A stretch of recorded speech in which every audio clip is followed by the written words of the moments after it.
Hello, everybody. I hope you all are doing well. My name is Taylor DaCosta, and I am one of the promotions interns along with Sarah Ford. And we would like to welcome you to episode 2 of Authors Interviewing Authors, where we feature 2 of our Apprentice House Press authors interviewing each other so they can learn more about their background, their writing, and their books. But before we turn it over to our true talent here tonight, we have a few words from Apprentice House Press. We have 2 missions here. First, we publish great works written by amazing authors. And second, we provide an incredible learning experience for undergrads, including myself and Sarah, interested in editing, marketing, and design. You can learn more about us and buy our books at apprenticehouse.com, and you can use the code STREAM for 20% off all of our purchases. Now we will introduce 2 of our amazing guests that we have here tonight. We have Nancy Burke and Nancy Gerber. So Nancy Gerber has published short fiction, memoir, and poetry. She is the author of 5 books, including What the Living Remembers, a novella from Apprentice House Press. Inspired by her father's experience as a refugee from Nazi Germany, the book explores life in Germany from the perspective of a Jewish adolescent boy who observes the rise of Nazism and its devastating effects on his family and friends. Nancy completed psychoanalytic training at the Academy of Clinical and Applied Psychoanalysis and earned a PhD in English from Rutgers University. She is grateful for the students as well as the staff here at Apprentice House Press for her support of her work. Hi everyone, I will be introducing Nancy Burke. Nancy's first 2 published works are about ordinary people who are forced from their homeland by political or military oppression. One about Pinochet's Chile of the 1970s, the other about a young girl and her mother who escaped Estonia during the World War II era when the Soviets, then the Germans, then the Soviets again took over the country. Her work at her day job includes job development and training for unemployed and displaced workers, many of whom arrive here throughout the International Rescue's Communities Refugee Resettlement effort in Elizabeth, New Jersey. She's been the fundraising chair for a refugee resettlement effort at St. Teresa of Calcutta Parish in Montclair. Her most recent book, Only the Women Are Burning, was published in October 2020 by Apprentice House Press, a feminist sci-fi fabulous novel that crosses genres into mystery and thriller and horror set in a suburban New Jersey town, much like the one she's lived in for the past 30 years. It says a lot about women's lives, not only in the US, but elsewhere. Her short fiction has been published in Pilgrim Journal and Meat for Tea, and her story Pool was the finalist last year for the J.F. Powers Prize for Short Fiction. She runs a writing workshop for people recovering from loss in a writing critique group called Working Title 6. She has taught academic writing, literature and writing, and introduction to fiction workshop at Montclair State and Keene University. Nancy Burke holds an MFA in creative writing from Rutgers University, Newark, and a bachelor's in arts in anthropology from Montclair State University. She lives in Montclair, where she raised 3 daughters who finished college and fled the nest, leaving her with lots of time for writing. Awesome. Thank you, Sarah. And now let's introduce our wonderful guests that we have here tonight, Nancy Burke and Nancy Gerber. Hello, welcome. Thank you, Taylor. Thank you for those lovely introductions. Of course. The challenge for Nancy and Nancy now is to live up to all of those expectations you've just created with these wonderful introductions. So Nancy and I, gonna get a little funny as we call each other Nancy, have decided in planning tonight's hour with our audience to not just interview each other in a formal way, but just to have a conversation with each other about our writing journey, about our books, about our process, and any other things that might come up in our conversation. So we're gonna relax and invite you to listen along. And I don't know, will our audience have a chance to put some questions in the chat? I imagine that will be the case as we move along. Nancy, would you like to just say a few words before I come up with my first question for you? Oh, all right. Well, I'm happy to be here, and I'm curious now to hear what your question is. Well, one of the things that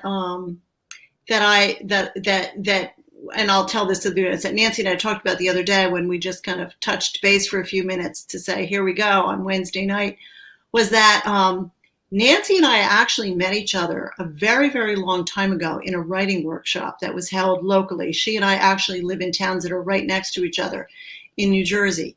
And we were on a Zoom call planning the fall introductions of the books that were being published by Apprentice House. And Nancy Gerber was on the call, and so was I. And we looked at each other and we said, we know each other. And then we went back and realized when and where it was that we first met. And it was actually a writing workshop run by a woman who lived in town, who was a writer herself. And the workshop was all about mining your own life for ideas for your fiction and your work.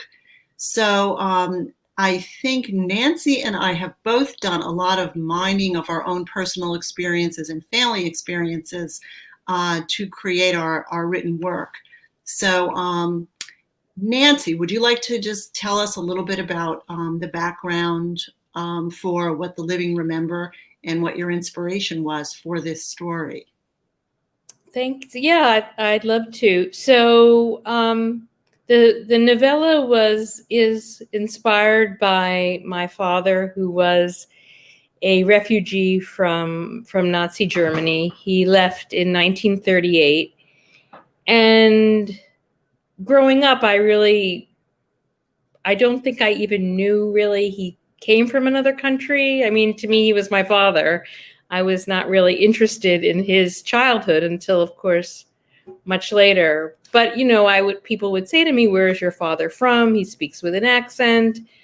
It wasn't really until I was in high school and saw a film called Night and Fog about the Holocaust that I began to sort of put his story together and understand why he left and why he was the way he was. He never really spoke about his childhood or his past. But over the years, I was able to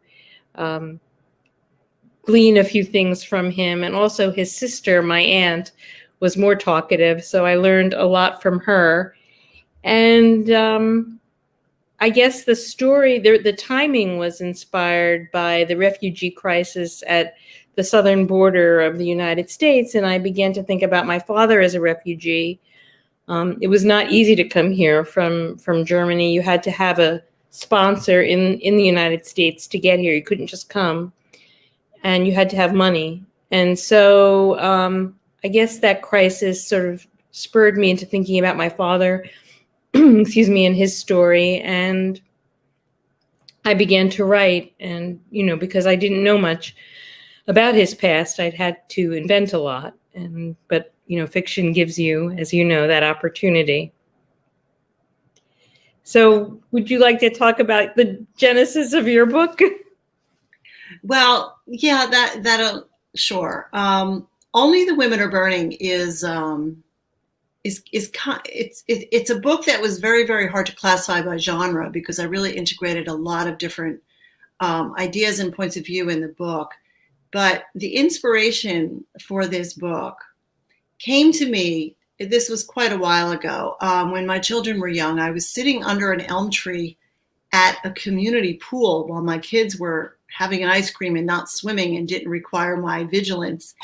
And I was writing in my journal, and all of a sudden it just kind of poured out of my hand and onto the page. This idea of women living in a suburban town, going through their normal everyday routine of their lives, and some of them just suddenly bursting into flame and disappearing out of their lives. And the imagery came to me like a bombshell, and I looked at it on the page and I said, what is this? And so the exploration of that idea and the roots of why I had that imagery come to me in the first place, and what could the possible plausible explanations be for this kind of phenomenon if it actually happened. Now, obviously, it's a fabulous premise. It's not something that happens in real life. But the challenge in writing this book was to create the realism as a backdrop, the setting, the location, the people, the characters, the family relationships, and steep that in intense realism so that the fabulous elements of the story could be superimposed on those and be accepted by the reader as plausible. That was probably the big challenge in the writing of this book. Well, I think you did a great job with that. And I thought about that a lot as I was reading, that I was not resistant at all to that idea of the women spontaneously burning. I thought, why is that? And I think it is because the realist element is so strong. And Cassie, your heroine, doesn't question it. And, she is, sort of the core of the book. So you're sort of drawn along with her. And I thought you did a terrific job of making that fantastical or fabulous element seem realistic. I completely accepted it. And I imagine that wasn't an easy thing to do. It took a lot of research. Now that I said that word research, I'm going to ask you, Nancy. I had to do a lot of scientific research. I had to do a lot of research into kind of strange phenomenon. For example, I discovered that in Bleak House, Charles Dickens actually used spontaneous human combustion to knock off a character, Mr. Crooks. How did you find that out? I Bleak House years ago. I looked it up, and in a later edition of Bleak House, in the introduction, Charles Dickens defended himself against critics who said, they couldn't believe that he used that as a means of causing somebody's death. And what Charles Dickens said in response in his introduction to the book was, well, no one has ever proved that it can't happen. And so I said, okay, if Dickens can use this as an element in his fiction, then I'm going to go ahead and I'm going to feel like I have license to go ahead and do the same thing. So it was kind of fun. There is another contemporary writer. His name is Kevin Wilson. And when back in the summer of 2020, when we were getting ready for this book to launch with Apprentice House, I discovered Kevin Wilson had written a book called Nothing to See Here. And in that, he has two children who actually, when they get agitated, burst into flame. And it doesn't destroy them, but their skin gets really hot, and they have to be talked out of their agitation so that the spontaneous ignition of their bodies will stop. And so I was thrilled to find that there was another contemporary writer who had taken that element and had woven it himself into another realism-based novel. Mm-hmm. So it was fun. Now, we're talking a little bit about research. Tell me how you researched so that the setting in your book in Berlin in the 1930s comes across with it when you read your book, What the Living Remember, I can feel like I'm on the street in Berlin. I can feel like I'm in the house where your primary character, your father character, grew up. How did you harness all of those details? Did you actually go to Germany? I didn't. I've wanted to go to Germany and see where my father was born, but I've not been able to bring myself to do that. The research was really challenging. There's a lot of historical information about what was happening in Germany at the time, but it was very difficult for me to translate that into one family. So, to figure out how to bring what Hitler was doing really from pretty much from the beginning of his, when he was appointed chancellor, all kinds of things started happening.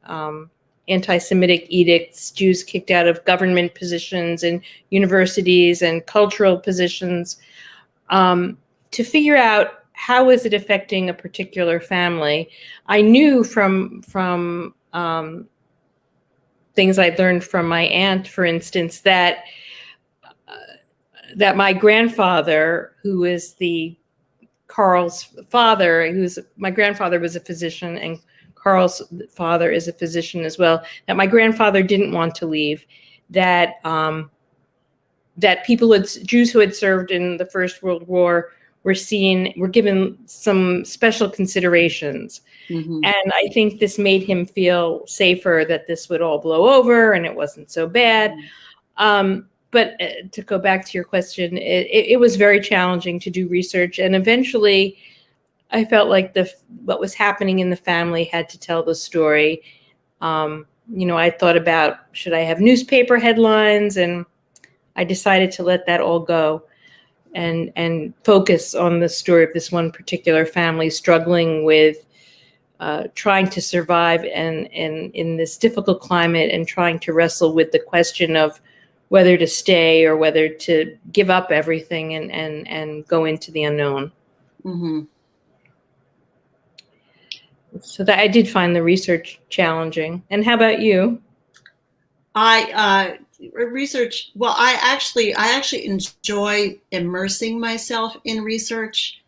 What I find is that a lot of the research, a lot of what we find out has to get left on what I call the cutting room, the editing room floor. You have to throw out a lot of the actually fascinating factual information that you uncover while you're doing research, and say, no, this is no bearing on the story. This is a really interesting point, but it's going to take my reader or my characters down, a pathway that I'm not going to be able to bring them back to the primary plot. So there were some things that I researched about fire, about natural energy in the earth. I actually had some elements in there where originally, when the women were burning, they were going to leave a crystal in the place of where their bodies had been. Mm. And that ended up on the cutting room floor, because I wasn't really quite sure how I could explain how their essence could congeal into a beautiful crystal, like a diamond or a piece of quartz. So that just kind of fell by the wayside. And I took those little factual things away that I uncovered in my scientific and my what if questioning as I invented this book. Say, okay, I'm just going to put that away. Maybe I'll find another time and place or story that I can use all of these little bits and pieces of information. So, that's what you have to do, Yeah. So, yeah. So now the other night on the phone, we talked about family. We talked about basing characters on people that we know of, either through our family history like you did, or there are some autobiographical elements in my novel. And I think one of the universal challenges for writers is that when you're creating characters, usually, at least for me, some characters are based on at least one attribute of somebody that we know in real life. And the challenge when you're writing fiction is to have your family members and your close friends read your fiction. And of course, they're going to say, is that me in there? Did you take me out of life and put me in your book? And I kind of had to come to a decision about how much disguising and how much realism, realistic, factual things went in there about some of my characters. But you, on the other hand, had a different challenge, because you were actually time traveling, and not only geographically traveling back to Germany, but you were time traveling back to a different generation. Mm-hmm. So did you have written records? Did you have letters? Did you have anything like that you could draw upon for your family? No, I really didn't have much. I was thinking as you were speaking that I spent, in 1975, I took a term abroad in France, in the countryside, in Brittany. Mm-hmm. And French life in the 70s was very different than American life. It was a much more formal kind of culture. Mm-hmm. And so it occurred to me that my father must have grown up in a more formal way, that parents and children were not friends the way I raised my kids, and I imagine you raised your kids. I mean, not friends, but trying to kind of close the generation gap. I mean, that's what it means to be a baby boomer, I guess. Oh yeah. So I was struck by the formality of French life, and I think some of that crept into the writing of this. It was a much more formal time. There were no computers, there was no internet. People interacted differently, people spoke differently. So I tried to sort of channel some of my memories of what it was like to live in France in the 70s, even though I was writing about Germany in the 1930s. I think possibly if I hadn't had that experience, it would have been much more difficult for me to create something about European culture. Also, my father in many ways was a more formal man, even though there was also kind of a casual, relaxed element to him. There was something very European about him. Yeah, I imagine there was a certain elegance. Well, there always was kind of a certain elegance to European life in certain striations in society. Breakfast at a certain time, served a certain way, where you sat at the table, where your silverware and dishes were placed, how things were served. Yes, you're right. We have a much more casual lifestyle here.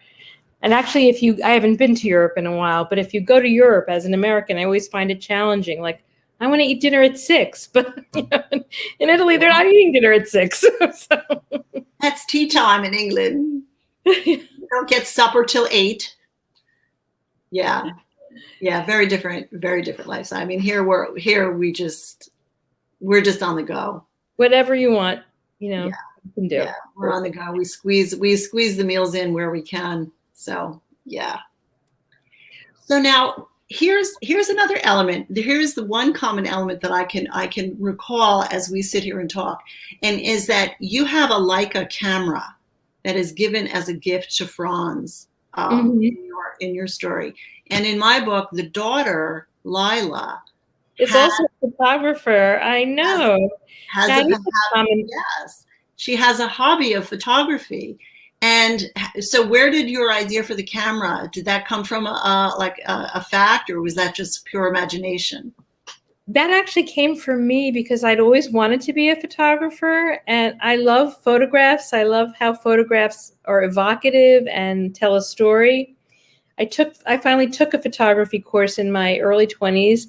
I actually hated looking through the camera. I hated the experience of holding the camera and looking through it. I just wanted to produce beautiful photographs somehow magically. I could have been maybe in your book. I think of the photograph and it appears, which is, not how it works. But that's where it came from. I just have always been interested in photography, even though I'm not a photographer. And how about you? Where did that come from in your book, Lila's photography talents? Well, I was a camera buff for a very long time. One of the first things I bought when I was out of college and had an income of my own was to go out and buy a 35 millimeter camera and lenses. And whenever I traveled, I always carried this huge camera bag around with me with with all these different lenses. So I always kind of had that interest in photography as well. But here we are in the digital age. And what I had to do for part of the science of discovery and the first clue that Cassandra comes to in the book about why it's only these women who are burning in this town has to do with film. And I couldn't have Lila be a digital camera aficionado. I had to have her be one of those people who was like, no, I have to use film the traditional way that cameras have been used and images have been developed. So she actually has a dark room in her basement, which today, I mean, I don't even know if a child who was a teenager can get the chemicals that you need to develop film, or if you can even get your hands on the actual film. But in the book, I had to have her be, a traditionalist, so that she actually had film that was responding to certain kinds of energy that were in the air surrounding the town. And I'm not going to give too much away, because some of our watchers may be interested in discovering this as they read through the book. But yeah, always love to take photos. Do you still take photographs? I do, but now I have a digital SLR, and I don't even carry that around with me anymore. I just use my digital phone because the technology has improved so much. Yeah, I've heard that. It's amazing. Yeah, so it's good. But I actually have Kodachrome slides in my storage room here from back in the day. So always was an image. But what I have discovered also, I can't believe we're going on about photography, but I love to take pictures, but I don't have an eye. Because I think when I look through the lens of a camera, I see so much more than what a real photographer who can focus in on the image and the composition sees. I think my imagination adds things, so that when I get home and I look at what I've taken in a photograph, I'm never satisfied with it. Mm-hmm. But yet I know, I have a brother who is like absolutely phenomenal with what he can. He's visually gifted. His eye is just really, really great for a camera. And I think as a writer, we actually have a different kind of eye.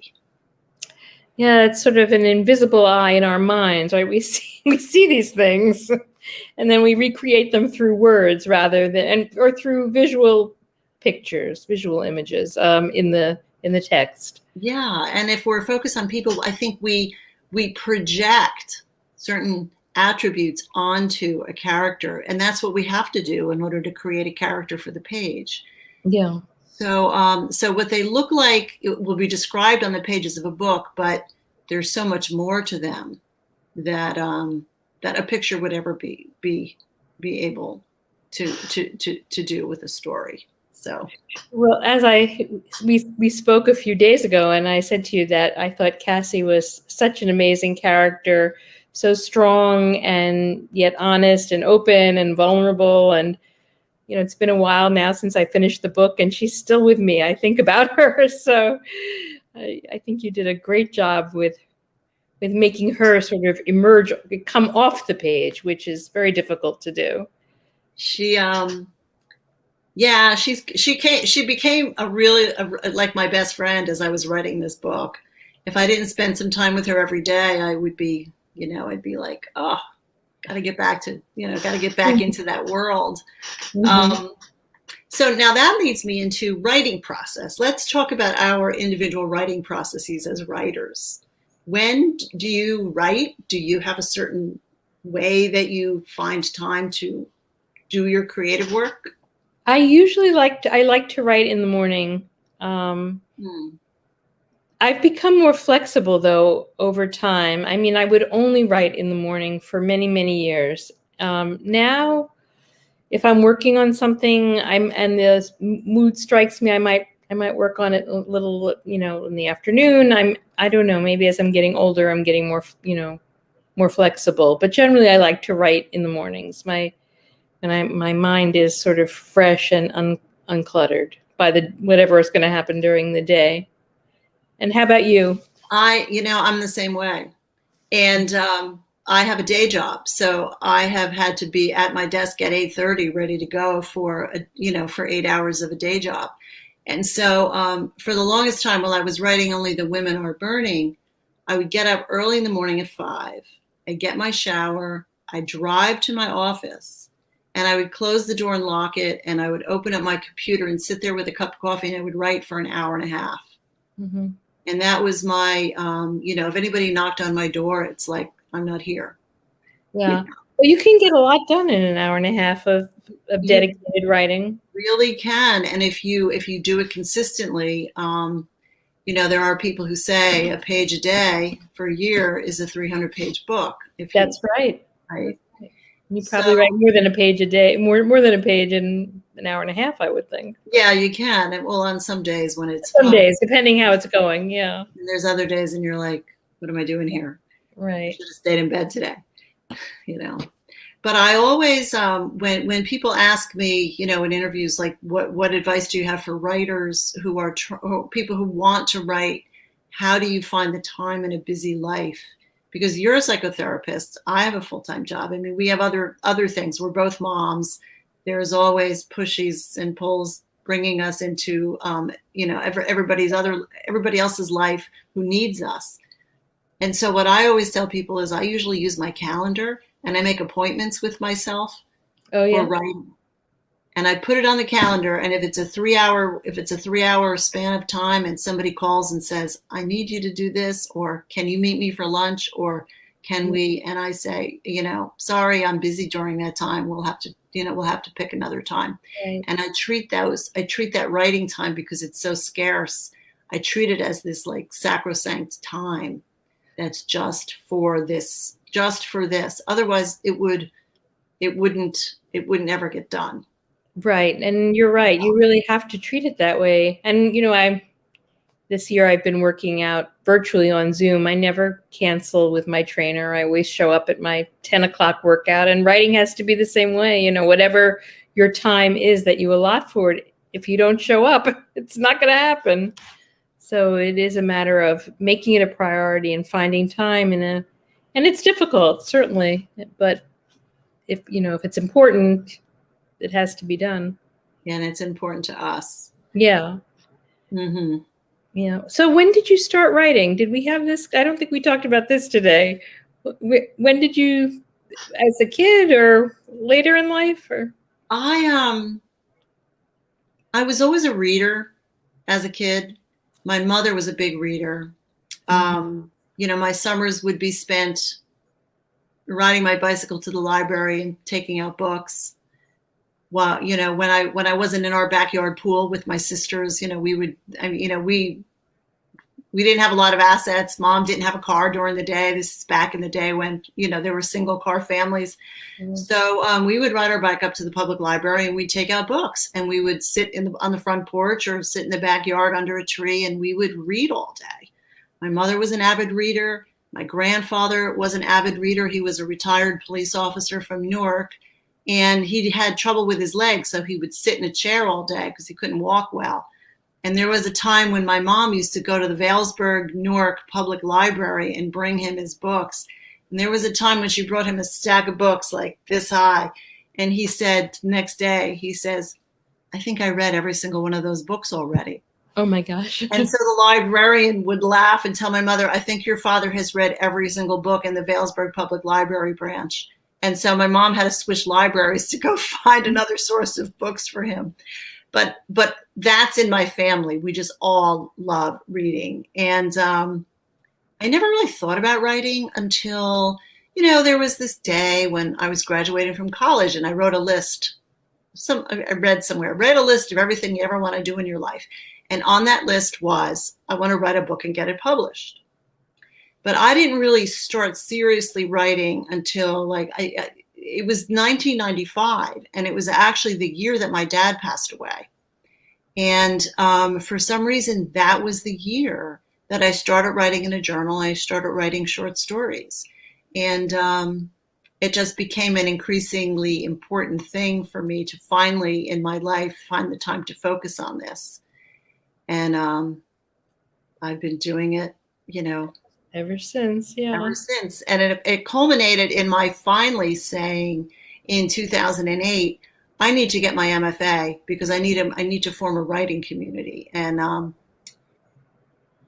that's pretty much, why I went to grad school. So now how about you? Were you one of those children who made stories up when she was barely put a pencil on paper?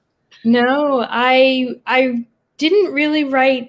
I didn't write except for school assignments. I wasn't writing creatively in grade school, in high school, in college, but I loved to read. I was also an avid reader from a young age, and I envied what writers could do, and I did want to write. I just didn't want to take the risk. I think I was too afraid. So I did many other things. I worked in publishing. I went to grad school. And then also when my father passed away, and that's interesting that we have that in common. I Isn't started it? writing. I kept a journal of his illness, and I knew I wanted to do something with this material. I tried to turn it into a play. I really didn't know how to shape it at all because it was my first attempt. But that was the beginning. I wrote a memoir about his illness, but it took me a long time because the material was so difficult and I didn't know what to do with it. But it's interesting that it was that same impetus for starting to write. Yeah, and it wasn't like my dad was an influence on my on me in terms of being interested in literature at all. So it's just maybe it is the loss, and maybe it's the realizing that somebody's going, and your life is short too. And if you have this as something that you want to do, well, maybe it's time to get started. Yeah, I mean, yeah, and then it's true. And then I guess we met each other a few years later at that workshop. Yeah. Yeah. Yes, this early workshop, Jackie would read from Greek mythology. I don't even remember that. I remember we would meditate.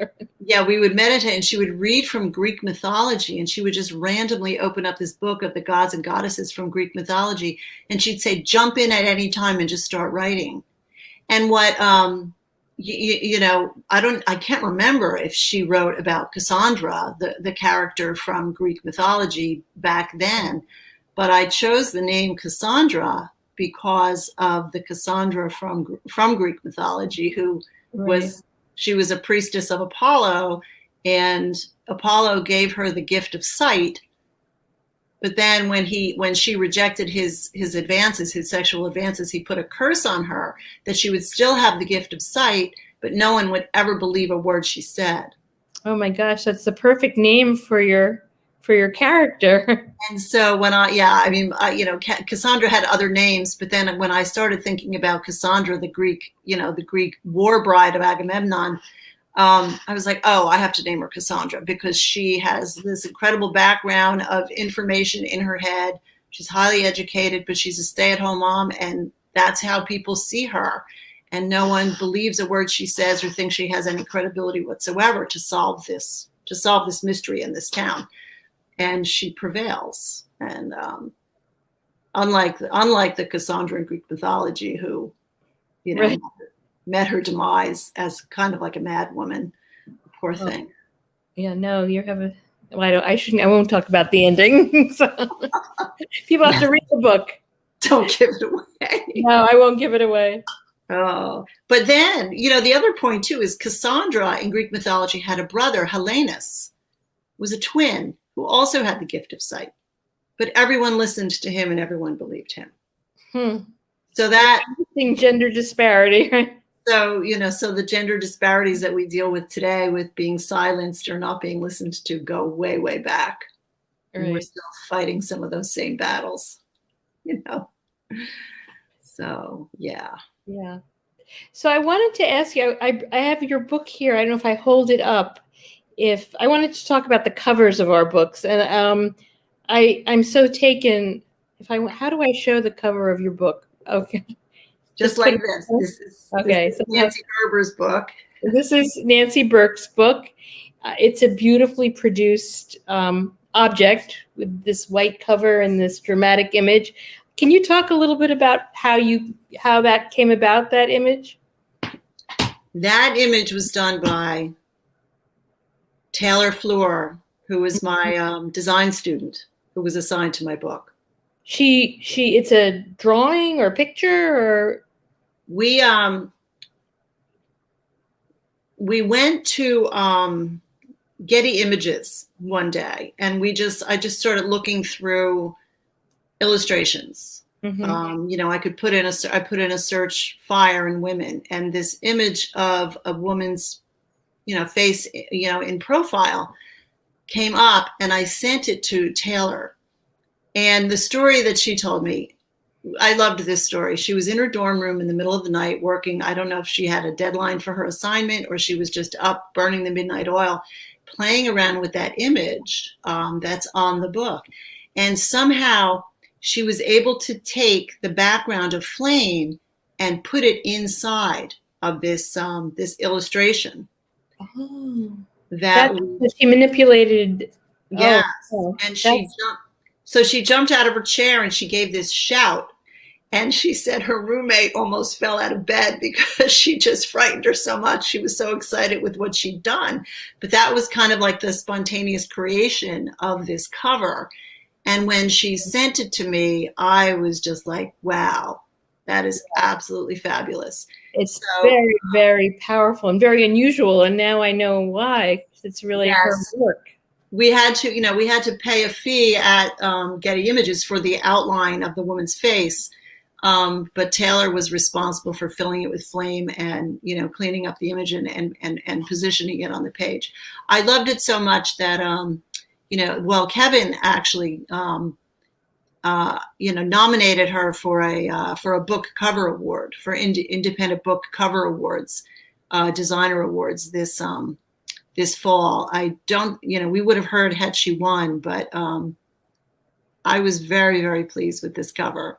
Yes, it's quite striking, to use a play on words, if you'll excuse me, but it really is. Well, it's the same simple kind of, compilation of text and simple image like yours. You have a script, typeface, but the very simple Jewish star in the back. It's very understated again, but compelling for the topic, for the subject matter. Yeah, I really also liked I was working with a student named Alessia Hughes, and she came up with the script for the title, or font that I love. And originally, we went back and forth. There was she had an image of a camera, and then I was reluctant at first to use the Jewish star, particularly the Jewish star that was worn by Jews in Germany, which is not this star. It's a yellow star, and it had the German for Jew and Judah in it. It was too powerful and upsetting an image for me. I thought, I don't want that on the cover. Yeah, no, I don't blame you. Yeah. But I happened to also look at, I don't know, Shutterstock or one of those, I think it was Shutterstock, for Jewish stars. And it turns, I learned something that I didn't know, that in different countries, Jews didn't wear yellow stars. They wore other stars. In this star I believe it's a Romanian Jewish star from the war that they wore. In Romania, they wore orange. And it looked like this, like the cover of my book. So I was able to tolerate that. I thought it was effective, and I loved her cover. I thought she did a great job. Yeah, I think it's beautiful. Covers. Yeah. So what are you going to work on next? I was just going to ask you. I've started working on a memoir about my mother's mother, my maternal grandmother, who left the Ukraine in, 1910. And again, that's a hard story to write because I don't know anything about her childhood. So I've had to invent. In the places where I invent, I make it clear that it's my imagination and not what I know. I borrowed that technique from Edwidge Danticat, who uses it really effectively in her memoir about her uncle. But I haven't, I'm sort of, it needs work. I'm not done, but I've been working on it. And how about you?